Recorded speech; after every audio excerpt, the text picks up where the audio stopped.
Workshop যেটা সেটা বাবা আলাউদ্দিন মেমোরিয়াল কমিটি আর প্রাচ্য করে যৌথ উদ্যোগে হচ্ছে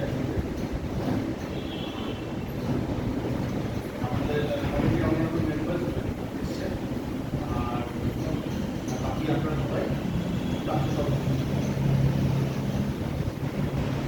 তো আজকের বিষয়টা এখানে একটা বেসিক লেখা আছে, এটা সম্বন্ধে কার কার একটু ধারণা আছে একটু কি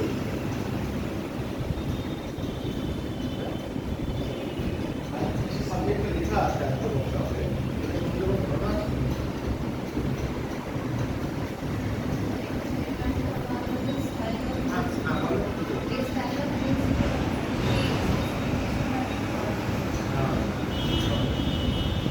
আর এমনি কি ধারণা আছে? এমনি কি ধারণা আছে?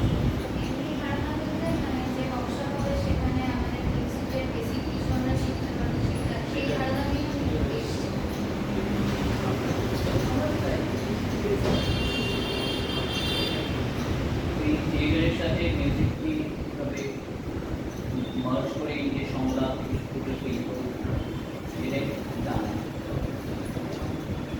আমার এটা মানে মিউজিকে নতুন করে মানে শেখা ক্রিয়েটারে মিউজিকের স্টাইল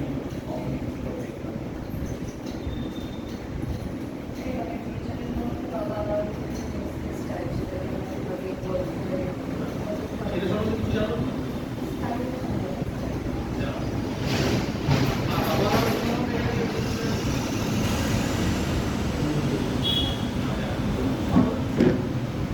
মানে সে আপনি জানেন না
আমরা দেখেছি এক ধরনের মিউজিক মানে অনেক রকমের মিউজিক ইনস্ট্রুমেন্ট ইনস্ট্রুমেন্ট বাজাতে পারে সেখান থেকে ওনার আর কি মাইহার ব্যান্ড তৈরি করা আমার মনে হয় সবকটাই ওনাকে সবকটা ইনস্ট্রুমেন্টই ওনার বাজাতে পারবে যারা আর কি ব্যান্ডের সঙ্গে যুক্ত আছে একটা ইনস্ট্রুমেন্ট। আর সেইভাবে বাবা আলাউদ্দিনের মিউজিক আমাদের থিয়েটারে আমরা দেখা দিই আবার প্রাচ্যের প্রোডাকশন যেখানে মিউজিক করেছে অপর তৈরি করেছে যেখান থেকে কিছু তুলে করেছে। আরও আমি প্রাচ্যকে এসেই তোমার সঙ্গে আরো সেই সূত্রে আমি আরও বিস্তারিত জানতে পেরেছি বাবা আলাউদ্দিনের মানে ওদের থেকে একটু বেশি জানো। হ্যাঁ একটু বেশি জানবো তাও আমার সঙ্গে অনেক বেশি জানবো মানে অন্তত বাবা আলাউদ্দিনের সম্বন্ধে কিছুটা ব্রিফটা অনেকটা বেটার করতে হবে। হ্যাঁ, এবার আমি প্রথমে একটা হিস্টোরিক্যাল ব্রিফ দিয়েছি, তাদেরকে বিষয়টা কিছু সুবিধা হবে। প্রথম হচ্ছে আলাউদ্দিন খান সাহেব হচ্ছেন উনি সমসাময়িক রবি ঠাকুরের এবং শারীরিক সমসাময়িক। হ্যাঁ, 61তে রবি ঠাকুর জন্মেছে, 62তে আলাউদ্দিন খান সাহেব জন্মেছে, 63তে স্বামী জন্মেছে। স্বামীর সঙ্গে ওনার বয়সে আনুমানিক যেটা ধরা হয় ওই 8-9 মাসের একটা ডিস্টেন্স, সেটা কন্ট্রোভার্সিয়াল আছে। ওনার জন্মদান কন্ট্রোভার্সিয়াল আছে। ওনার কর্মস্থান যেখানে মালিহার, মানে উনি ওনার শিক্ষা গ্রহণ করার পরে যেখানে গিয়ে থাকেন এবং যেখান থেকে মাইহারে থাকার জন্যই সেই সুবাদে মাইহার ঘরানা নামটা হয়। যদি উনি কলকাতায় থাকতে তাহলে কলকাতা ঘরানা হতো বা সামথিং নাম হতো, সেটা আমাদের বাঙালি হিসেবে আমাদের খুব ভাগ্য।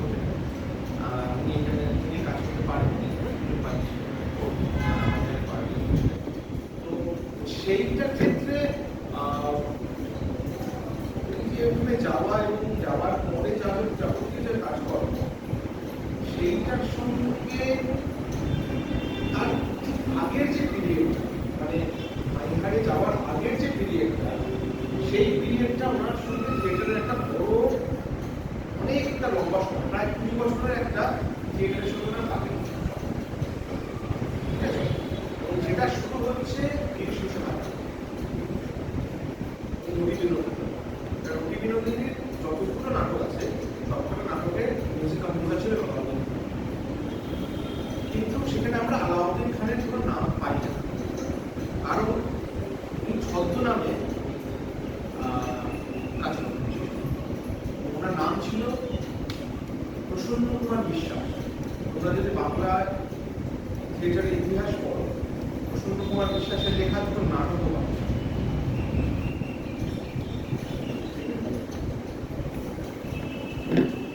আলাউদ্দিন সাহেবের ছদ্মনাম ছিল প্রসন্ন কুমার বিশ্বাস।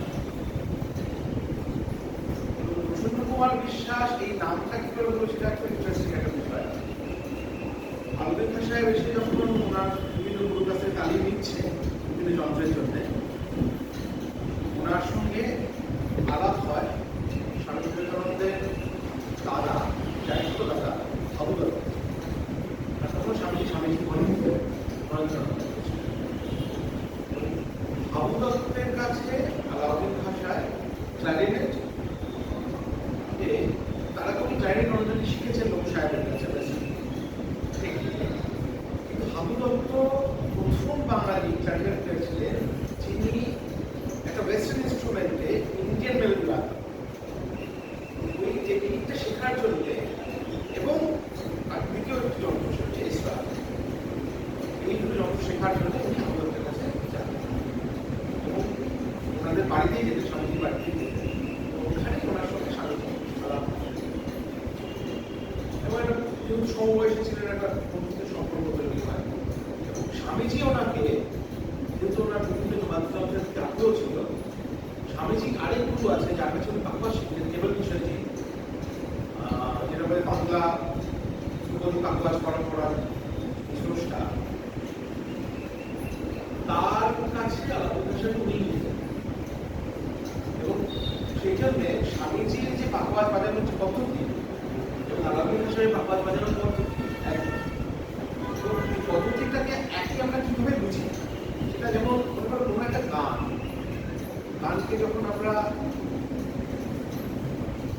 বিশ্লেষণ করি, সবার আগে একটা গানের কি কাঠামো, একটা পোয়েট্রি বা একটা কাব্য, লিরিক্স থাকবে।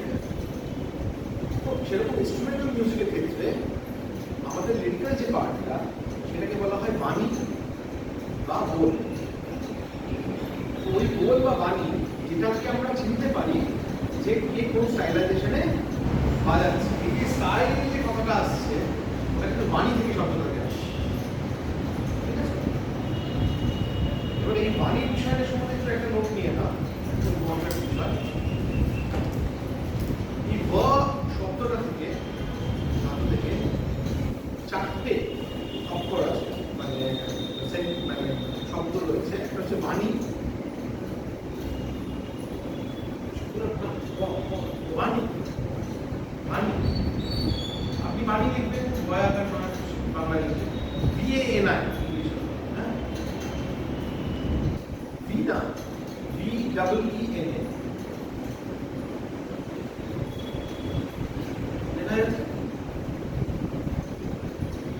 থার্ড যেটা হচ্ছে বেনু, বেনু যেটাকে বলি হাসি, আমরা বলি হাসি বেনু। আর ফোর্থ হচ্ছে বানা, BAN।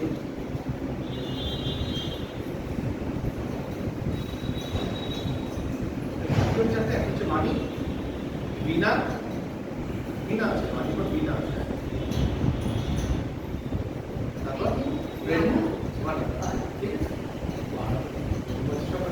একটা পিছন থেকে বলি বানা। বানা হচ্ছে বো ইনস্ট্রুমেন্ট, এনি বো ইনস্ট্রুমেন্ট, স্ট্রিং লাগানো আছে বা তাতে তার রয়েছে, সেটা বদি বানা। ভারতবর্ষের সব থেকে প্রাচীনতম যে বানা, সেটা বাঁকুড়া থেকে পাওয়া গেছে। একটাই তার, এখনো সাঁওতাল বা কলবিল মুন্ডা চাকরিদের রোডে যাও, ওরা এখনো একটা সিঙ্গেল স্ট্রিং, একটু শেপটা সারিঙ্গির মতো ছোট, একটু ছোট সারিঙ্গির মতো, স্কোয়ারিশ, নট রাউন্ড, ঠিক আছে? এরকম একটা কাঠের হাত, বক্সের মতো নিচের দিকটা, ওরা চামড়া লাগানো থাকে, আর একটাই তার থাকে। এটা হচ্ছে প্রাচীনতম বো ইনস্ট্রুমেন্ট। আর বীণা হচ্ছে এনি স্ট্রিং ইনস্ট্রুমেন্ট যেটা স্টার্ট বা প্লাগ করে বাজানো হয়। এনি স্ট্রিং যদি বো করে বাজানো হয় সেটা তখন হয়ে যায় বানা, আর যদি স্টার্ট করছি বা প্লাগ করছি বীণা, ঠিক আছে? এনি স্ট্রিং, তাহলে দুটো হয়ে গেল। আর হলো ভেনু। ভেনু হচ্ছে any wind instrument, any wind instrument.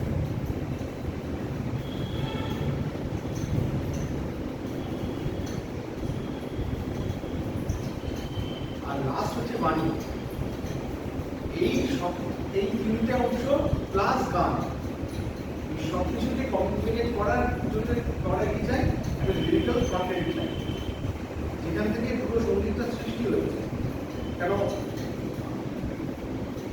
প্রাচীনকালে যখন ঋগ্বেদ পাঠ হচ্ছে, সেটা তো সুর ছাড়া পাঠ হয়নি, যেহেতু সুর সৃষ্টি হয়ে গেছে ওখানে পাঠ করতে করতে, যেভাবে আমরা পাঁচালি পাঠ করতে করতে যে কোনো কিছু যদি তুমি পড়তে থাকতে বারবার করে একই লাইন যদি সেটা যদি কাব্যে লেখা থাকতো, তো প্রাচীনকালে সবকিছু কাব্যে ছন্দে লেখা থাকতো, অটোমেটিক একটা ছন্দ আর তার সঙ্গে একটা সুর সৃষ্টি হয়। এই যে সুরের যে সৃষ্টি হয়, এই যে পদ্ধতিটাকে বলা হয় গ্রাম স্বর পদ্ধতি। বলা হয় গ্রাম স্বর। গ্রাম শব্দটা এসে কেন? গ্রামের মধ্যে দেখবেন 4-5টা বাড়ি মিলে 3-4টে বাড়ি থাকলে একটা গ্রাম বলা হয়। সেরকমই 3-4টে স্বরকে নিয়ে মুভমেন্ট করলেই সেটাকে বলা হয় গ্রাম স্বর।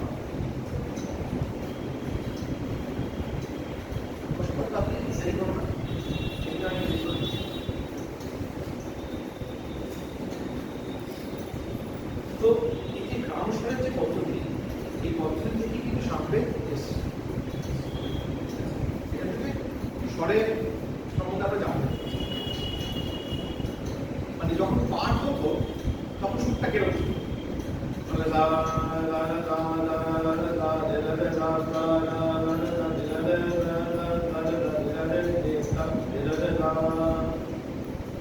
এই সুরটা শুনলে মনে হচ্ছে বৈদিক পাঠ হচ্ছে না। আমি কিন্তু ওটা স্ক্যানিংটা বলবো। এবার এইটাকে গ্রাম স্বর পদ্ধতি কিভাবে পরিবর্তন হয় সেটা শোনাচ্ছি। এখন আমি মানি দিচ্ছি, শব্দে মানি চলে আসবে, কিন্তু আমি আকারাত্মক ভাবে বলছি না, আমি স্বর দিয়ে বলছি, চিনতে পারো না। কিন্তু অরিজিনালি কিন্তু যখন এটা তৈরি হয়েছে তখন কিন্তু শুধু আকারাত্মক ছিল। সেখানে যে কাব্যটা লেখা আছে সেটা পাঠ করা, এটা পাঠ করার জন্য 32 প্রকারের ছন্দ সৃষ্টি করা হয়েছে, যার মধ্যে একটা পপুলার ছন্দ হচ্ছে গায়ত্রী। এটা 2-2 ছন্দে গায়ত্রী কোনো দেবী বা কোনো একটা টিপিক্যাল মন্ত্রের নাম, গায়ত্রী একটা ছন্দের নাম। ওই ছন্দে যত রকম মন্ত্র পাঠ করা হবে সেগুলো সবই গায়ত্রী ছন্দের। এটা একটা ধারণা হবে যে আপনারা গায়ত্রী মন্ত্র বলে জপ করি, গায়ত্রী ছন্দে করছে।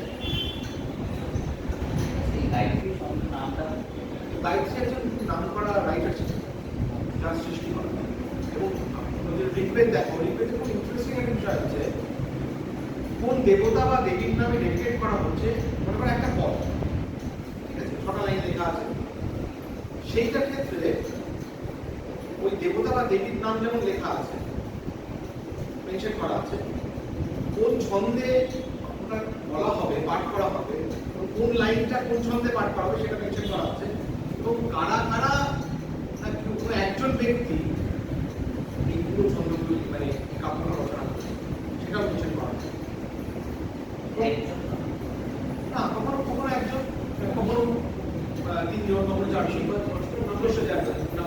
প্রত্যেকটা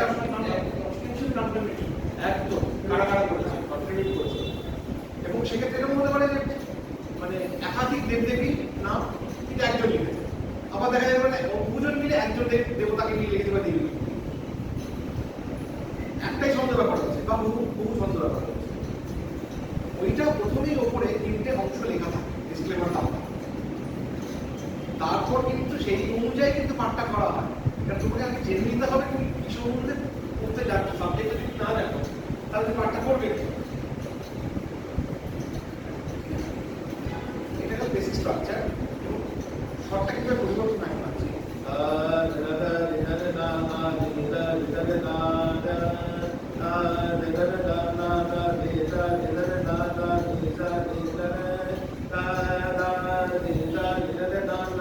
কি হচ্ছে দেখুন, আমি সারে করছি, এটাকে আমি সার করে নিচ্ছি, পরেরটা সার হবে। এইটাকে বলা হয় ওয়েস্টার্ন মেথডে। এই বিষয়টা একেবারে ভারতীয় মানে ইনভেনশন বলা যায়, একটা cultural invention, natural invention.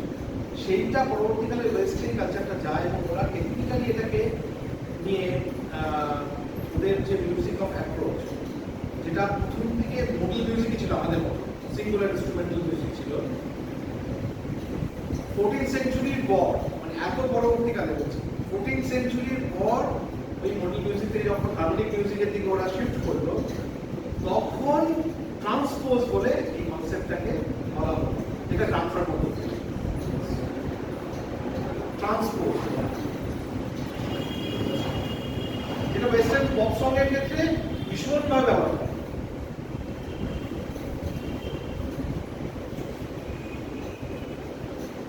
Transpose কেন গান শোনার পদ্ধতি মানে জানাটা প্রয়োজন, কোনো একটা গান বা একটা মেলোডি